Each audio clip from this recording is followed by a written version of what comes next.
Malo ya waaqayyo fuula raara keetiin uf deebisi. Malo ya waaqayyo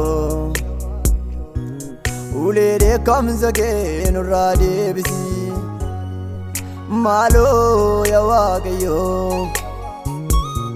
fuula raara keetiin uf deebisi. Malo ya waaqayyo ulee dheekkamsa kee nurraa deebisi. Dachee keenya miidhamaa jira, oola deemaatu du'aa jira.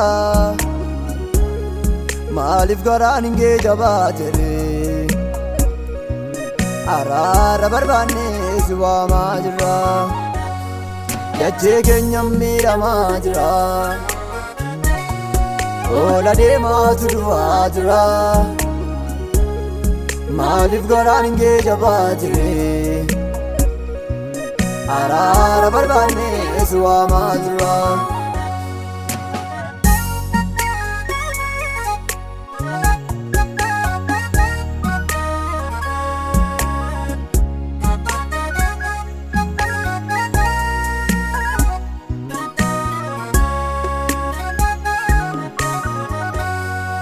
Gootuu mancaasee jira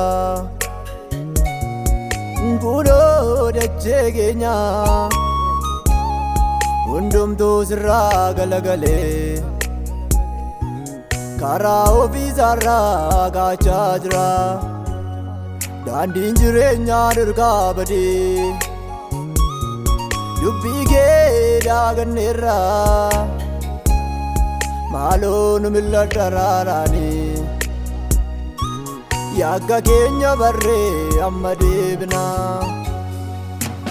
Indeebina gaabbineerra, indeebina gaabbineerra, indeebina gaabbineerra. Araara nuuf godhi baay'ee yakkineerra. Indeebina gaabbineerra, indeebina gaabbineerra, indeebina gaabbineerra. Araara nuuf godhi baay'ee yakkineerra.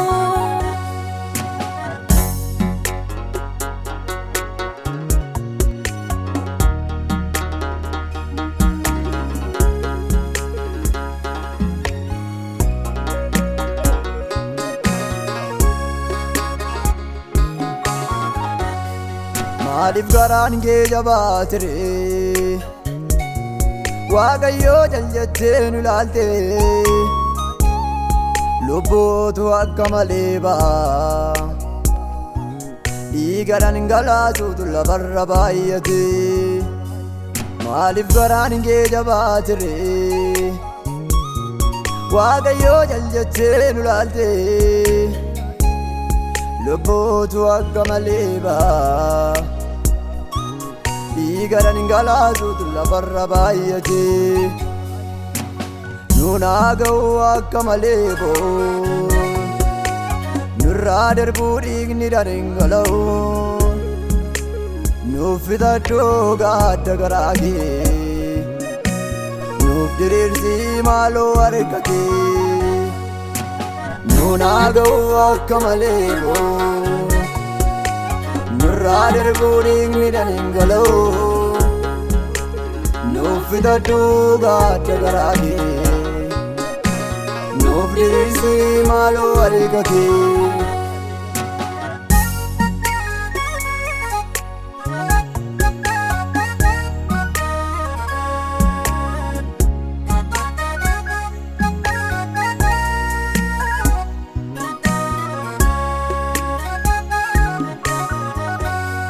Wayyoo baara keenyaatu sodaachise, akka baara Noohii abaarame.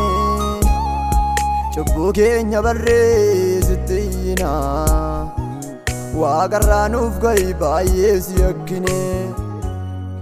Eekamsaan nun balleessini, nuuf dhiisi cubbuu keenya. Iji kee gara keenya ilaalu, Nuufaa ka'uu barruun araaraa eegamsaan nun balleessini nuuf dhiisii cubbuu keenya iji kee gara keenya ilaalu nuufaa ka'uu barruun araaraa nuun haa ga'uu akka malee nurraa darbuu dhiigni dhangala'u nuuf fixadhu gaadda garaa kee nuuf diriirsii maaloo harka kee nuun haa ga'uu akka malee nurraa darbuu dhiigni dhangala'u nuuf fixadhu gaadda garaa kee nuuf diriirsii maaloo harka kee